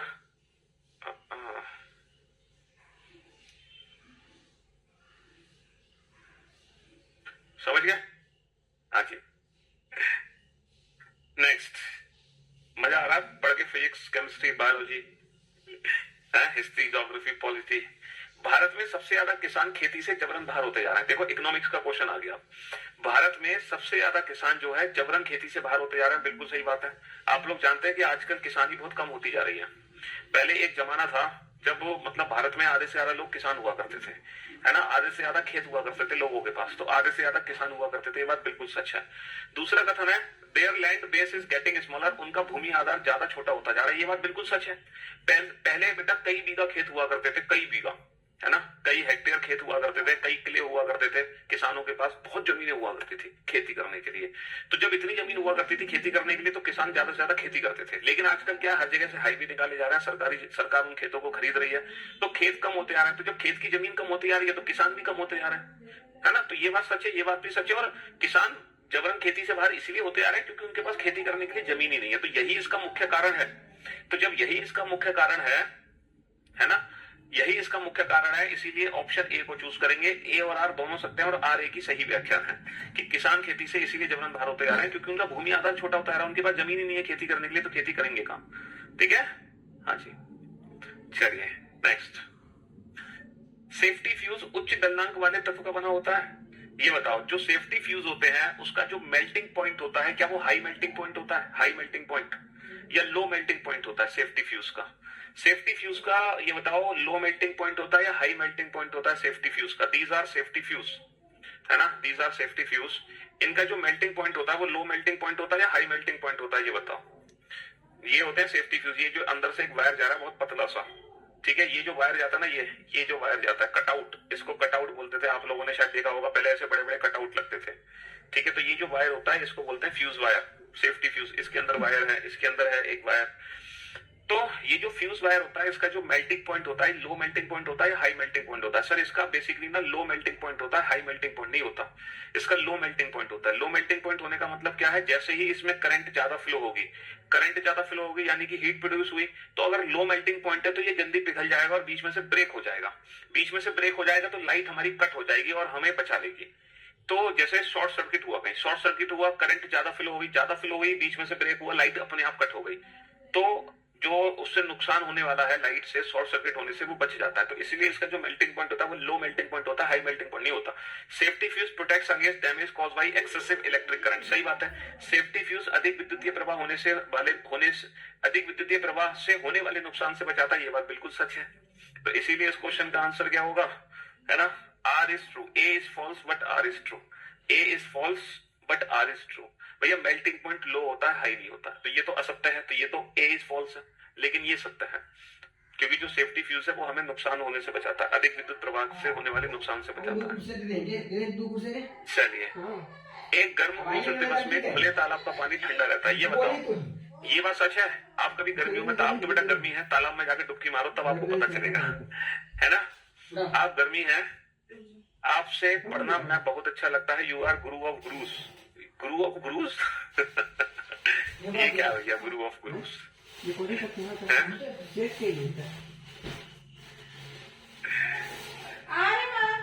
हाँ जी, आपने बेटा कभी गर्मियों के दिनों में खुले तालाब में डुबकी मारी है। मेल्टिंग पॉइंट बेटा लो होता है, मेल्टिंग पॉइंट होता है हाई। हाई लिखा हुआ है ना, इसलिए मैंने गलत कर दिया। इसमें क्या था, ये क्या दिक्कत है बेटा, किसान का बात सच है, उनका भूमि आधार छोटा है, सच है, भूमि आधार छोटा है, किसान बाहर होना, ये भी तो यही कारण है इस घटना को। ठीक है, दूसरा स्टेटमेंट उसका कारण ही था। अच्छा, गर्मियों के दिनों में तालाब में डुबकी मारी है? आपने गांव में देखा होगा जो भैंसें होती हैं वो गर्मियों में तालाब में डुबकी लगाती हैं, फिर हमने तक गई भैंस पानी। तो कभी तुमने भैंस के साथ तुमने भी डुबकी लगाई है कि नहीं लगाई, ये बताओ। भैंस के साथ तुमने डुबकी लगाई है, नहीं लगाई तो बेटा लगा जरूर ले, तब तुम्हें पता चलेगा कि गर्मियों के दिनों में भी तालाब का पानी एकदम चिल्ड रहता है, ठंडा, बहुत ठंडा रहता है। ठीक है, when heated water vaporise and heat energy is converted into latent heat. गर्म होने पर पानी वाष्पीकृत होता है तथा ताप ऊर्जा गुप्त ऊष्मा में बदल जाती है। ये बात सत्य है। आपको थोड़ी सी अगर नॉलेज है तो आप जानते होंगे, लेटेंट हीट का मतलब होता है गुप्त ऊर्जा, गुप्त ऊष्मा। This is latent heat. Actually होता क्या है ना, और ये बिल्कुल इसकी सही व्याख्यान है, एकदम इसकी सही व्याख्यान है ये, कि गर्मियों के दिनों में पानी इसलिए ठंडा होता है तालाब में, तालाब में होगा क्या कि सन रेडिएशन होगा भैया, यहाँ से सन की लाइट आ रही है, सन की लाइट आ रही है यहाँ से, तो ये हीट आ रही है यहाँ से, हीट, ठीक है, सन की लाइट आ रही है, हीट। अब ये हीट आ रही है तो ये पानी गर्म हो रहा है, पानी क्या हो रहा है हमारा, पानी हो रहा है गर्म, ये हॉट वाटर हो रहा है। लेकिन जैसे ये पानी गर्म हो रहा है ना, तो ये वाष्पीकृत होकर ना ऊपर उड़ जा रहा है, ये वाष्पीकृत होकर ऊपर उड़ जा रहा है। तो इस समय हो क्या रहा है कि ये जो पानी है अपनी स्टेट को चेंज कर रहा है, और जब कोई भी चीज धीरे धीरे गर्म होती है और वहां पे जब अपनी पोजीशन चेंज रहती है, तो आप लोगों को एक चीज बहुत अच्छे से पता होगी, उसका टेम्परेचर पे कोई फर्क नहीं पड़ता है ना। जब कोई भी सॉलिड से लिक्विड बने या लिक्विड से गैस बने, अगर कोई भी है ना ऑब्जेक्ट अपनी स्टेट को चेंज करता है धीरे धीरे गर्म करने पर, तो उसके टेम्परेचर पे कभी कोई फर्क नहीं पड़ता, कभी कोई फर्क नहीं पड़ता। क्यों? क्योंकि वो जो एनर्जी है वो लेटेंट हीट में कन्वर्ट हो जाती है गुप्त ऊष्मा में, और वो एनर्जी क्या काम करती है, सिर्फ इस लिक्विड को वेपर में बदलने का काम करती है। तो जितनी भी सन से एनर्जी मिल रही है वो सारी एनर्जी बेटा वाष्पीकृत हो जा रही है। कहने का मतलब है सारी एनर्जी पानी को इवैपोरेट कर दे रही है, तो पानी बिल्कुल भी गर्म नहीं हो रहा, पानी का टेम्परेचर वैसा का वैसा ही है, और पानी अपना ठंडा का ठंडा है तालाब में, मस्त एकदम, ठीक है। ये थोड़ा फिजिक्स के नियम कानून है, ठीक है, जो आपको पहले से पता होना चाहिए। 9th क्लास की ये जितने भी क्वेश्चंस है ना, ये सब 9th क्लास के क्वेश्चंस हैं, सारे के सारे, समझ रहे हो। और सबके पास 9th क्लास में साइंस थी भाई, आपने आर्ट साइड के स्टूडेंट हो या कॉमर्स साइड के स्टूडेंट हो या साइंस साइड के स्टूडेंट हो, इससे फर्क नहीं पड़ता, क्योंकि ये सारी चीजें सब जानते हैं। तो इस क्वेश्चन का आंसर ऑप्शन है, हम पहले ही चूज कर चुके हैं। हाँ जी, हालांकि आज रीजनिंग नहीं पढ़ रहे हो आप लोग, ये रीजनिंग के क्वेश्चंस नहीं है, साइंस के क्वेश्चन है, लेकिन मैं अपनी तरफ से समझाने की कोशिश कर रहा हूँ। कार्बन अन्य तत्वों की अपेक्षा अधिक यौगिक बना सकता है, बिल्कुल सच बात है ये तो, कि जो कार्बन है वो अन्य तत्वों की अपेक्षा अधिक बॉन्ड बनाते हैं। वो कार्बन की बॉन्डिंग कितनी ज्यादा होती है, single bond, double bond, triple bond, कितने सारे बॉन्ड बनाता है, कितने सारे यौगिक बनाता है। कार्बन कोयला भी है, कार्बन हीरा भी है ना, कोल से लेके डायमंड तक सब कार्बन है, समझ लो, लकड़ी से लेके बुरादे तक सब कार्बन है। तो कार्बन के बहुत, carbon can exist in different form, सही बात है, कार्बन जो है वो डिफरेंट फॉर्म में होता है, और यही मुख्य कारण है कि कार्बन के अधिक यौगिक होते हैं। कार्बन सॉलिड भी है ना, हाँ जी, कार्बन बहुत सारी डिफरेंट फॉर्म में है, कार्बन कोयला भी है, कार्बन डायमंड भी है ना, यही मुख्य कारण है। चलिए, जो किसान है महंगाई के कारण भी किसानी छोड़ा रहे मेरे भाई, महंगाई के कारण तो बहुत सारे होंगे, कोई एक कारण थोड़ी होता है किसी वजह का, लेकिन वो मुख्य कारण है कि नहीं है, one of the reason, one of the main reason, मतलब 5 मुख्य कारण, तो उनमें से एक मुख्य कारण वो भी तो है कि जमीन ही नहीं है किसान के पास खेती करने के लिए। जरूरी थोड़ी है मुख्य एक ही कारण होगा, मुख्य 4 भी हो सकते हैं, मुख्य 5 भी हो सकते हैं कारण। हाँ जी, चलिए साहब, नेक्स्ट, चमगादड़ रात में उड़ सकते हैं, क्या ये बात सत्य है कि चमगादड़ रात में उड़ते हैं? सर बिल्कुल सत्य, ये बात, चमगादड़ रात में उड़ते हैं। आप भी तो चमगादड़ हो, हैं? आप भी तो चमगादड़ हो, रात में जगते हो, रात में उड़ने लगते हो कहीं भी, क्या भाई उल्लू की तरह जगते हो, चमगादड़ की तरह उड़ने लगते हो आप लोग भी। बैट एमिट अल्ट्रासोनिक वेव, सही बात है बेटा, चमगादड़ जो है अल्ट्रासोनिक तरंग निकालते हैं, और इसके कारण वो रात में उड़ पाते हैं भाई, अल्ट्रासोनिक तरंग निकालते हैं जिसके कारण वो रात में उड़ पाते हैं। चलिए साहब, नेक्स्ट, ये आ गया बेटा, ये हिस्ट्री का क्वेश्चन आ गया। अभी तक हम लोगों ने फिजिक्स पढ़ी, केमिस्ट्री पढ़ी, बायो पढ़ी, इकोनॉमिक्स पढ़ी, ठीक है। देखो मैंने फिजिक्स के क्वेश्चन भी कराए, केमिस्ट्री के भी कराए, बायो के भी कराए, इकोनॉमिक्स के भी कराए, अब ये हिस्ट्री का क्वेश्चन भी आ गया असर्शन एंड रीजन में, है हिस्ट्री का क्वेश्चन। वर्ष 1928 में लाहौर में लाला लाजपत राय ने नेतृत्व में साइमन कमीशन का विरोध आयोजित किया गया था। क्या ये बात सच है कि 1928 में लाला लाजपत राय ने लाहौर में, लाहौर जो अब पाकिस्तान में है, पहले पंजाब में हुआ करता था, तो लाला लाजपत राय पंजाब में विरोध कर रहे थे साइमन कमीशन का, तो क्या वो वर्ष 1928 में विरोध किया था उन्होंने? क्या ये बात सच है? बिल्कुल ये बात सच है। गो साइमन को, गो साइमन को, है साइमन वापस जाओ, गो साइमन को, ये वाले नारे लगे थे। तो ये वाला नारा किसने दिया था? लाला जी ने दिया था ये वाला नारा। तो लाला जी ने 1928 में ही ये वाला नारा दिया था, गो साइमन को, गो साइमन को, है साइमन भारत छोड़ो, साइमन वापस जाओ। साइमन कमीशन जो आया था वो उसको वापस भेजा था, वो लाला जी ने ही भेजा था, मतलब लाला जी ने ही ये नारा जनरेट करा था, Simon go back, Simon go back, go Simon go, Simon go back. चलिए, तो रीजन क्या है? Not a single Indian member was include in the Simon Commission. Simon Commission में एक भी भारतीय सदस्य सम्मिलित नहीं था। ये बात बिल्कुल सत्य है कि जो साइमन कमीशन का विरोध किया जा रहा था, इसलिए किया जा रहा था क्योंकि उस कमीशन में जितनी भी जो थी ब्रिटिश संसदीय थी, मतलब 7, मैं देखो नहीं हूं मैं इतना श्योर, 7 अलग अलग संसद थी जो मिलकर आई थी भारत में, लेकिन वो सारी विदेशी थी, है ना, ब्रिटेन से थी। इस चक्कर में उनमें कोई भारतीय नहीं था, ठीक है, जो कमीशन आ रहा था उसमें कोई भारतीय नहीं था, इस कारण से ही उस साइमन कमीशन को वापस भेजा जा रहा था। इसलिए इस क्वेश्चन का आंसर क्या होगा? ऑप्शन ए होगा, है ना, ऑप्शन ए। हमारी बुक भारत में हर शॉप पे पहुंच चुकी है, हर कोने पर, हर दुकान पर। अच्छा, अब देखो, अब किसका क्वेश्चन आ गया? अब ज्योग्राफी का क्वेश्चन आ गया। अब ये क्वेश्चन आ गया ज्योग्राफी का। हमने फिजिक्स पढ़ ली, केमिस्ट्री पढ़ ली, बायो पढ़ ली, इको पढ़ ली, हिस्ट्री पढ़ ली, अब ये आ गई ज्योग्राफी। पॉलिटी, पॉलिटी भी कह सकते हो, हिस्ट्री भी कह सकते हो, कुछ भी कह सकते हो, पॉलिटी का भी क्वेश्चन, है ना। अब ये आ गया ज्योग्राफी का क्वेश्चन। इसके बारे में आपका क्या कहना है, ये बताओ फटाफट से। हिमालय की मिट्टियों में ह्यूमस प्रचुर मात्रा में पाई जाती है, ये बताओ। ये जो ह्यूमस है, क्या हिमालय की मिट्टियों में सबसे ज्यादा पाई जाती है? प्रचुर मात्रा में, सबसे ज्यादा नहीं बोला उन्होंने, बोला ज्यादा पाई जाती है। ये बात बिल्कुल सच है कि हिमालय की जो मिट्टी होती है उसमें ह्यूमस एक काले रंग का पदार्थ होता है, मतलब काले रंग की मिट्टी होती है, काला रंग होता है इसका रंग होता है काला रंग। बेसिकली ये क्या होता है? ये आप कह सकते हो, इसको फर्टिलाइजर कह सकते हो, एक नेचुरल फर्टिलाइजर कह सकते हो, ठीक है। ये मिट्टी को और क्या बनाता है, मतलब मिट्टी को बढ़िया बनाता है।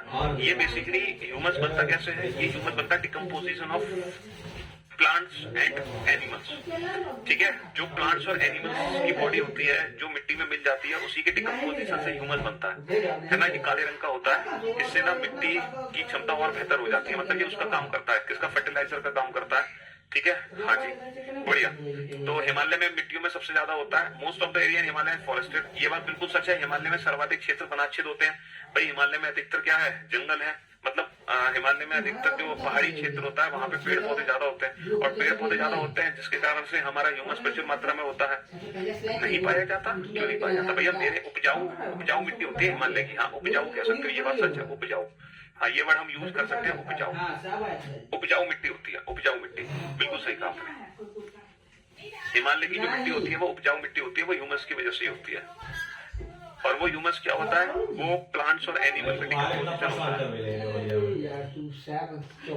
बाकी देखो, छोटी मोटी जंगल है, मतलब हिमालय में अधिकतर जो पहाड़ी क्षेत्र होता है वहां पे पेड़ पौधे ज्यादा होते हैं, और पेड़ पौधे ज्यादा होते हैं जिसके कारण से हमारा ह्यूमस प्रचुर मात्रा में होता है। नहीं पाया जाता, क्यों नहीं पाया जाता? भैया मेरे उपजाऊ मिट्टी होती है हिमालय की। हाँ, उपजाऊ कह सकते हो, ये बात सच है, उपजाऊ। हाँ, ये वर्ड हम यूज कर सकते हैं, उपजाऊ मिट्टी होती है, उपजाऊ मिट्टी, बिल्कुल सही कहा आपने। हिमालय की जो मिट्टी होती है वो उपजाऊ मिट्टी होती है, वो ह्यूमस की वजह से होती है। और वो ह्यूमस क्या होता है? वो प्लांट्स और एनिमल का डिकम्पोजिशन होता है। बाकी देखो, छोटी मोटी गलती हमसे हो जाए तो हमें माफ कर देना, क्योंकि ये क्वेश्चन किसका है? ज्योग्राफी का है, ठीक है। हाँ जी, चलिए नेक्स्ट। अरे भैया बिग नहीं लगाते, ये मेरे ओरिजिनल बाल हैं, ये ऐसे के ऐसे ही हैं, पता नहीं इनको क्या हो गया। कई सालों से ये ऐसे के ऐसे ही हो गए, कोई बिग बिग नहीं है, ये ओरिजिनल बाल है मेरे। आंधी आए तूफान आए कुछ आ जाए, इनका कुछ नहीं बिगड़ना। हाँ जी, नेक्स्ट।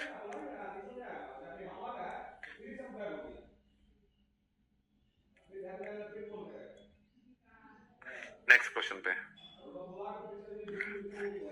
किसी गैस को दबाव डालकर आसानी से संपीड़ित किया जा सकता है। A gas can easily B compressed bye applying pressure. सही बात है बेटा। गैस में अगर हम प्रेशर, उर्वरक बनता है। हाँ, गैस में अगर हम प्रेशर लगाएंगे तो उसके जो मॉलिक्यूल्स होते हैं जो दूर दूर तक बिखरे रहते हैं, है ना, जो दूर दूर तक बिखरे रहते हैं, वो कंप्रेस हो जाते हैं। वो क्या हो जाते हैं? कंप्रेस हो जाते हैं, क्योंकि गैस के मॉलिक्यूल्स दूर दूर तक बिखरे रहते हैं। मैं आपको दिखा दूं। अच्छा जी, यहाँ पे नहीं है गैस के मॉलिक्यूल्स, ये रहे। गैस के जो मॉलिक्यूल्स होते हैं, देखो लाइक दिस, ये हमारी गैसियस स्टेज है,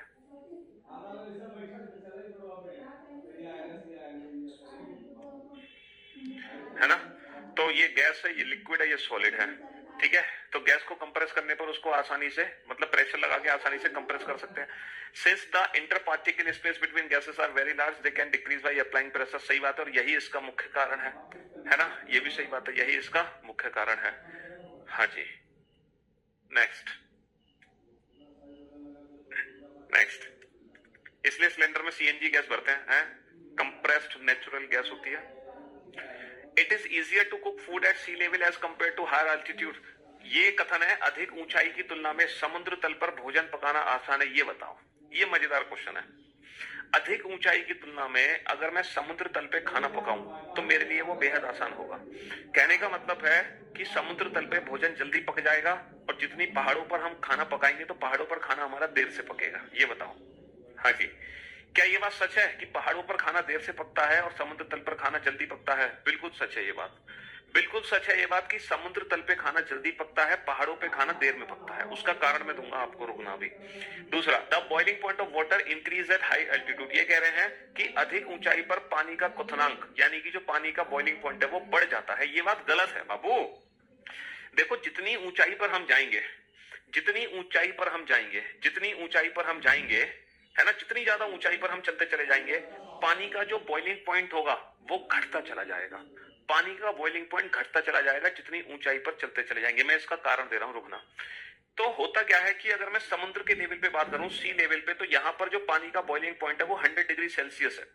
लेकिन अगर मान लो मैं पहाड़ पे चढ़ गया, तो पहाड़ पे जो पानी का बॉइलिंग पॉइंट है वो कम हो जाता है, वो मान लो रह गया 80 डिग्री सेल्सियस। तो कहने का मतलब है कि जो पानी समुद्र तल पे 100 डिग्री सेल्सियस पे जाके उबलता है, वही पानी पहाड़ों पर 80 डिग्री सेल्सियस पे बॉइल होता है। अब आप कहोगे सर यहाँ बॉइलिंग पॉइंट कम कैसे रह गया? बॉइलिंग पॉइंट कम कैसे हो गया? देखो, बॉइलिंग पॉइंट कम इस तरीके से हो गया क्योंकि पहाड़ों पर जो होता है प्रेशर, एटमॉस्फेरिक प्रेशर जो होता है, वायुमंडल दाब जो होता है, वायुमंडल दाब, जो वायुमंडल दाब है उसके बारे में आपका क्या कहना है? वायुमंडल दाब के बारे में, एटमॉस्फेरिक प्रेशर के बारे में आपका क्या कहना है? सर, पहाड़ों पे जो एटमॉस्फेरिक प्रेशर होता है ना वो कम हो जाता है। वो क्या हो जाता है? डिक्रीज हो जाता है। सीधी सी बात है, यहाँ एटमॉस्फेरिक प्रेशर ज्यादा होगा, यहाँ कम होगा। भाई यहाँ पूरी पूरी हवा लग रही है, हवा प्रेशर बना रही है यहाँ, और यहाँ इतनी हम ऊंचाई पे चले गए तो इतनी हवा कम हो गई, तो यहाँ पर प्रेशर कम हो गया। तो जितनी अधिक ऊंचाई पर हम चलते चले जाते हैं उतना ही एटमॉस्फेरिक प्रेशर हमारा कम होता चला जाता है। और जब प्रेशर कम होता है, वायुमंडल दाब कम होता है, तो बॉइलिंग पॉइंट भी कम हो जाता है। भाई प्रेशर कम होगा तो बॉइलिंग पॉइंट भी कम हो जाएगा। तो बॉइलिंग पॉइंट जब हमारा कम हो जाएगा तो यहाँ पे पानी 100 डिग्री से 80 पे उबलने लगेगा, यहाँ पे 100 पे उबलेगा। तो ये बताओ आप लोग ना, एक पानी है ना, यहाँ भी पानी रखा हुआ है एक बर्तन में, यहाँ भी एक बर्तन में पानी है, इसके अंदर आलू है, इसके अंदर भी आलू है, ठीक है जी। तो यहाँ जो आलू बॉईल होंगे, जब आप हीट देना प्रोड्यूस करोगे तो यहाँ पानी 100 डिग्री सेल्सियस पे उबलेगा। तो यहाँ जो आलू को हीट मिल रही है वो 100 डिग्री सेल्सियस की हीट मिली है, यहाँ पानी 80 पे उबलने लगेगा। यहाँ जो आलू को हीट मिली है वो 80 डिग्री सेल्सियस की हीट मिली है। तो आलू को हीट कहाँ मिली है? कम। आलू को हीट कम कहाँ मिली है? हाँ, boiling point is inversely proportional to किसके? Pressure. Boiling point is inversely proportional to pressure, atmospheric pressure. जितना ज्यादा उतना बॉइलिंग पॉइंट, नहीं गलत बता दिया, इज डायरेक्टली प्रोपोर्शनल हो गया ये। Boiling point is directly proportional to atmospheric pressure. ये जितना ज्यादा उतना ज्यादा बॉइलिंग पॉइंट, ये जितना कम उतना कम बॉइलिंग पॉइंट। ये डायरेक्टली प्रोपोर्शनल होता है, इनवर्सली प्रोपोर्शनल नहीं होता, ठीक है। हाँ जी। तो होता क्या है कि जो यहाँ पे आलू को बेटा 80 डिग्री सेल्सियस की हीट मिली है, यहाँ पे आलू को 100 डिग्री सेल्सियस की हीट मिली है, तो जहां ज्यादा हीट मिलेगी वहां खाना जल्दी पकेगा। अच्छा ये बताओ, प्रेशर कुकर में खाना जल्दी पकता है कि नहीं पकता? प्रेशर कुकर में, हाँ सर, प्रेशर कुकर में खाना जल्दी पकता है। उसके पीछे का कारण क्या है? प्रेशर कुकर में ना प्रेशर होता है ज्यादा, वहां पे है ना दाब ज्यादा हो गया। और जब प्रेशर कुकर में प्रेशर ज्यादा हो गया, जिसके कारण जो पानी का बॉइलिंग पॉइंट होता है ना वो 100 डिग्री सेल्सियस से बढ़कर ना 120 डिग्री सेल्सियस हो जाता है। तो प्रेशर कुकर के अंदर जो पानी है ना वो और देर में उबलता है। तो प्रेशर, अगर पानी जितनी देर में उबलेगा है ना उतनी जल्दी खाना पकेगा। क्यों? क्योंकि एक आलू बेटा 100 डिग्री सेल्सियस में उबल रहा है, एक आलू 120 डिग्री सेल्सियस में उबल रहा है, एक आलू 80 डिग्री सेल्सियस में बॉईल हो रहा है। तो आलू जल्दी कहां पकेगा? 80 डिग्री सेल्सियस में पकेगा, 100 में पकेगा या 120 में पकेगा? सीधी सी बात है सर, जितनी ज्यादा हीट होगी आलू जल्दी उतना ही पकेगा। तो जो प्रेशर कुकर होता है उसके अंदर जो पानी का टेम्परेचर होता है वो 120 डिग्री सेल्सियस होता है, क्योंकि प्रेशर कुकर के अंदर पानी 120 डिग्री सेल्सियस पे जाके बॉईल होता है। इसलिए प्रेशर कुकर में खाना जल्दी पकता है। इसका मतलब प्रेशर बढ़ेगा तो बॉइलिंग पॉइंट भी बढ़ेगा, बॉइलिंग पॉइंट बढ़ेगा तो खाना जल्दी पकेगा। पहाड़ों पे प्रेशर कम हो जाता है, प्रेशर कम होता है तो बॉइलिंग पॉइंट भी कम होता है, इसलिए खाना देरी से पकता है। तो अब आप समझे कि समुद्र लेवल पे जितना ऊपर जाएंगे खाना उतना देरी से पकेगा, जितना नीचे होंगे खाना उतना जल्दी पकेगा। प्रेशर का खेल है सारा। मौसम आलू के पराठे खाने, ठीक है जी। तो पहाड़ों पर खाना देर से पकता है, समुद्र लेवल पे खाना जल्दी पक जाता है। तो इस क्वेश्चन का आंसर क्या हो गया? A is true but R is false. A सत्य है ना। एक बच्चा कह रहा है 120 डिग्री सेल्सियस पहुंच ही नहीं सकता। बाबू प्रेशर कुकर के अंदर जो पानी का बॉइलिंग पॉइंट होता है लगभग 120-121 डिग्री सेल्सियस होता है लगभग, ठीक है वहां पर। क्योंकि पहले 100 डिग्री सेल्सियस पे पानी उबलेगा प्रेशर कुकर में, फिर क्या होगा वो वेपर बनाएगा, वेपर बाहर नहीं निकलती, वेपर वहीं की वहीं रहती है। तो वेपर की हीट दोबारा से वहीं मिक्स होती है, तो वो हीट ना बढ़ती जाती है, तो पानी ना फिर देरी से उबलना शुरू करता है। तो वहां पे जो टेम्परेचर होता है ना प्रेशर कुकर के अंदर वो बढ़ जाता है। चलिए साहब, नेक्स्ट क्वेश्चन। जब कोई ठोस पिघलता है तो उसका तापमान समान रहता है। देखो ये भी बहुत अच्छा स्टेटमेंट है। ये बात अभी मैंने थोड़ी देर पहले समझाई थी आपको। जब कोई ठोस पिघलता है ना तो उसका तापमान समान रहता है। ये बात बिल्कुल सच है। जैसे आप बेटा एक बर्फ को ना, आप एक बर्फ को ना 0 डिग्री सेल्सियस की बर्फ है, आप उसको धीरे धीरे हीट देना प्रोड्यूस करो धीरे धीरे। तो जब आप उसको धीरे धीरे हीट प्रोड्यूस दोगे ना तो वो जो सारी की सारी हीट है ना उसकी अवस्था परिवर्तन में चली जाएगी, उसको सॉलिड से लिक्विड में कन्वर्ट करने में चली जाएगी, लेकिन लिक्विड का टेम्परेचर नहीं बढ़ेगा। अब ऐसा नहीं कि एकदम से बहुत सारी हीट दे दी है, भट्टी में डाल दिया बर्फ को। अगर हम धीरे धीरे हीट दें, अगर हम धीरे धीरे हीट दें, समझ रहे हो? हाँ जी, अगर हम धीरे धीरे हीट दें तो क्या होगा है, तो ठोस पिघलेगा और उसका जो तापमान है वो बिल्कुल समान रहेगा, उसके कोई फर्क नहीं पड़ेगा। अगला, ऊष्मा का उपयोग कणों के बीच आकर्षित बल पर काबू पाकर अवस्था बदलने में हो जाता है। सही बात है। जो लेटेंट हीट होती है ना, इसको गुप्त ऊष्मा कहते हैं, जो हमारे एक अवस्था से दूसरी अवस्था में चली जाती है और उस हीट का पता ही नहीं चलता, वो हीट लिक्विड में नहीं आती। ये बात बिल्कुल सच है, बिल्कुल सच है। समझ रहे हो? चलिए साहब, नेक्स्ट। पानी का क्वथनांक 100 डिग्री सेल्सियस है। 100 डिग्री सेल्सियस है, बिल्कुल सही बात है भैया। The boiling point of water is 100 degree Celsius, बिल्कुल सही बात है। The boiling point of water increases at higher altitude, अधिक ऊंचाई पर पानी का क्वथनांक बढ़ जाता है। देखो फिर से वही बात अभी थोड़ी देर पहले मैंने आपको समझाई थी कि अधिक ऊंचाई पर, जितनी ज्यादा अधिक ऊंचाई पे जाओगे पानी का जो क्वथनांक है वो बढ़ेगा नहीं, घट जाएगा। पानी का क्वथनांक बढ़ेगा नहीं, घट जाएगा। बॉइलिंग पॉइंट ऊंचाई पे जाने पे कम हो जाता है क्योंकि प्रेशर कम हो जाता है। ठीक है। पहाड़ों पे देखो प्रेशर कम होता है। इसका एक और एग्जांपल मैं दूं, आप वो जैसे चिप्स वगैरह ले जाते हो यहाँ से, तो जब पहाड़ों पे ले जाते हो तो चिप्स वगैरह के जो पैकेट है वो एकदम फूल जाते हैं। क्यों फूल जाते हैं? क्योंकि उसके अंदर की जो एयर है ना वो बाहर निकलने की कोशिश करती है ना। पैकेट के अंदर की एयर बाहर क्यों निकलती है? क्योंकि बाहर बेटा लो प्रेशर है, अंदर हाई प्रेशर है। क्योंकि वो लेके गए हो तुम दिल्ली से, पहुंच गए शिमला में चिप्स का पैकेट, तो शिमला में क्या है? Low pressure. तो जो आपको पता है कि कोई भी लिक्विड और गैस जो है हमेशा हाई प्रेशर से लो प्रेशर की तरफ जाते हैं, तो जो हवा का दाब होगा वो हमेशा हाई प्रेशर से लो प्रेशर की तरफ जाएगा। ठीक है। जब हाई प्रेशर से लो प्रेशर की तरफ जाएगा तो पहाड़ों पे प्रेशर होता है लो, तो हवा बाहर निकलने की कोशिश करती है। हमारे नाक से खून निकलने लगता है पहाड़ों पे, क्योंकि जो लिक्विड है ब्लड हमारा वो भी लो प्रेशर की तरफ भागता है, तो इसलिए ब्लड भी हमारा बाहर भागने लगता है। हाँ, चलिए, तो इस क्वेश्चन का आंसर क्या आ गया? A is true but R is false. A is true but R is false.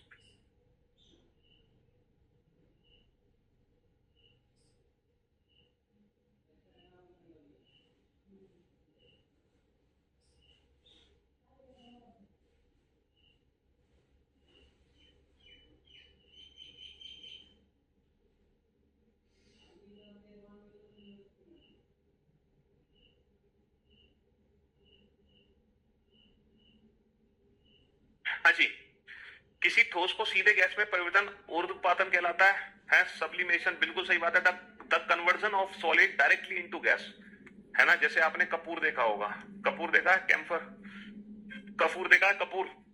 Kapoor क्या होता है बेटा? सॉलिड से सीधा एयर, कपूर सीधा सॉलिड से एयर हो जाता है ना। हाँ जी, तो कपूर ये सब्लिमेशन कहलाता है। अच्छा, naphthalene doesn't leave residue when kept open for सब, सही बात है बेटा। जो नेफ्थलीन है ना, अगर उसको कुछ देर हवा में, ये भी कपूर की तरह होता है, ये भी डायरेक्ट सॉलिड से एयर गायब। लेकिन ये मुख्य कारण नहीं है, यहाँ पे दोनों करेक्ट हैं। A and R true but R is not the correct explanation of A. ठीक है। कपूर भी जो है कुछ देर तक खुला रखने पर नेफ्थलीन अवशेष नहीं छोड़ता। ये दोनों ही अलग अलग कथन है ना जी। चलिए साहब, next. Ice floats on water, क्या बेटा बर्फ पानी में तैरती है? ये बताओ, क्या बर्फ पानी में तैरती है? बोलो, क्या बर्फ पानी में तैरती है? बिल्कुल सही बात है सर, बर्फ पानी में तैरती है। क्यों तैरती है बर्फ पानी में? क्या कारण है? क्योंकि जो बर्फ की डेंसिटी है, जो बर्फ की डेंसिटी है, जो बर्फ का घनत्व है, वो पानी के घनत्व से कम होता है।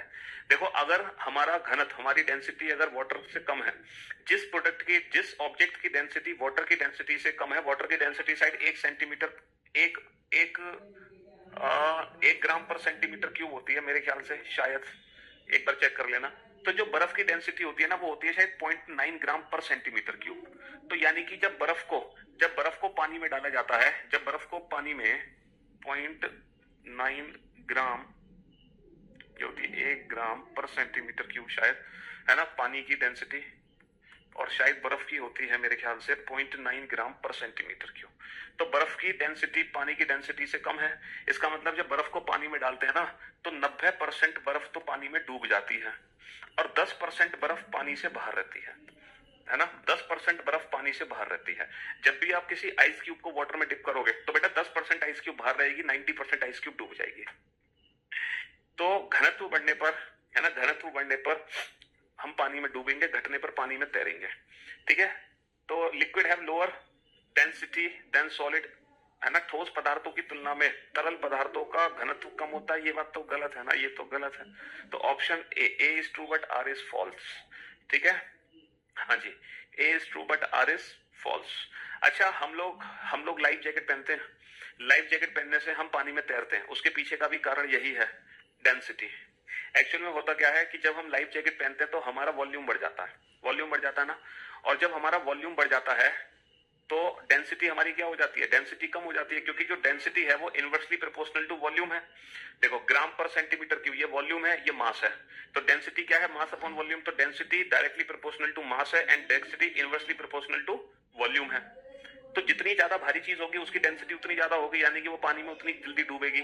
जिसका वॉल्यूम जितना ज्यादा होगा उसकी डेंसिटी उतनी कम होगी, यानी कि पानी में वो ज्यादा तैरेगा। तो हम जब लाइफ जैकेट पहनते हैं तो हमारा वॉल्यूम बढ़ जाता है। तो जब हमारा वॉल्यूम बढ़ता है बेटा, मास हमारा सेम रहता है। अगर मास भी बढ़ गया, वॉल्यूम भी बढ़ गया, तो डेंसिटी पे कोई फर्क नहीं पड़ता। लेकिन हमारा मास तो कांस्टेंट रहता है, लेकिन हमारा वॉल्यूम बढ़ जाता है ना। डेंसिटी क्या है, मास अपॉन वॉल्यूम। जब हम लाइफ जैकेट पहनते हैं तो मास तो हमारा सेम रहता है, लेकिन हमारा वॉल्यूम बढ़ जाता है। और जब हमारा वॉल्यूम बढ़ जाता है तो हमारी डेंसिटी कम हो जाती है वाटर की डेंसिटी से, इसलिए फिर हम पानी में तैरने लगते हैं। समुद्र के पानी की डेंसिटी कम होती है ना। समुद्र के पानी की डेंसिटी कम सॉरी ज्यादा होती है। समुद्र के पानी का जो घनत्व है वो ज्यादा होता है, इसीलिए समुद्र में जब हम तैरते हैं तो हम हल्का महसूस करते हैं, बजाय नदी के पानी में। नदी के पानी की डेंसिटी कम होती है, समुद्र के पानी की डेंसिटी ज्यादा क्यों होती है, क्योंकि उसमें नमक मिला हुआ होता है, ठीक है, वो अम्लीय होता है, तो उसकी डेंसिटी ज्यादा हो गई। तो ज्यादा हो गई, और नदी के पानी की डेंसिटी कम होती है। तो हमारे कंपैरिजन में, ठीक है, हमसे ज्यादा डेंसिटी होनी चाहिए पानी की, तब हम तैरेंगे। तो समुद्र के पानी की डेंसिटी ज्यादा है कंपैरिजन टू नदी के पानी की डेंसिटी के, इसलिए समुद्र में हम ज्यादा हल्का महसूस करते हैं बजाय नदी के, ठीक है। चलो, ये सारा डेंसिटी का खेल है, ये आपको पहले से बातें पता होंगी। कमेंट्स तो आपके बंद हो चुके हैं, बस अब आपका काम है मुझे चुपचाप सुनने का। गर्म करने के लिए उबलते पानी में भाप, गर्म करने के लिए उबलते पानी से भाप बेहतर है। सही बात है बेटा, भाप में ज्यादा गर्मी होती है बजाय उबलते पानी के, क्योंकि उबलते पानी की जो टेम्परेचर है वो तो 100 डिग्री सेल्सियस है, लेकिन जो भाप का टेम्परेचर है वो 100 डिग्री सेल्सियस से ज्यादा है। भाप का टेम्परेचर 100 डिग्री सेल्सियस से ज्यादा है क्योंकि इसमें गुप्त ऊष्मा भी है, जो कि लिक्विड को वेपर में चेंज कर रही है। तो ये बात बिल्कुल सच है। उबलते पानी की तुलना में भाप में गुप्त ऊष्मा के रूप में अधिक ऊष्मा होती है। सही बात है भाई, जो भाप है उसमें गुप्त ऊष्मा होती है, यही मुख्य कारण है इसका, यही मुख्य कारण है। Option A is the right answer.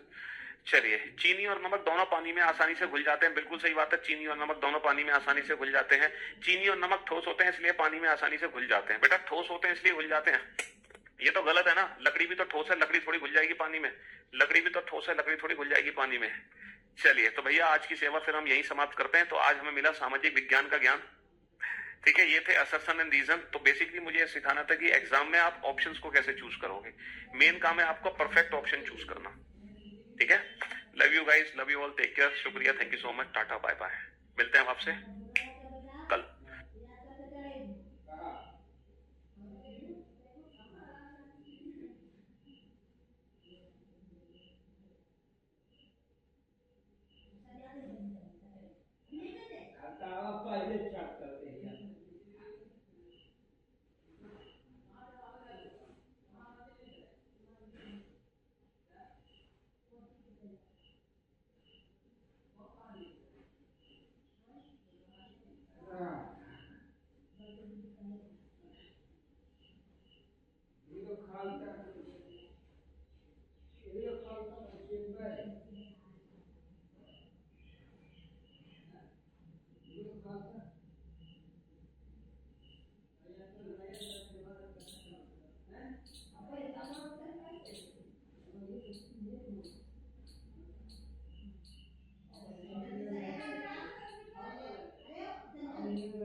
आगे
और ये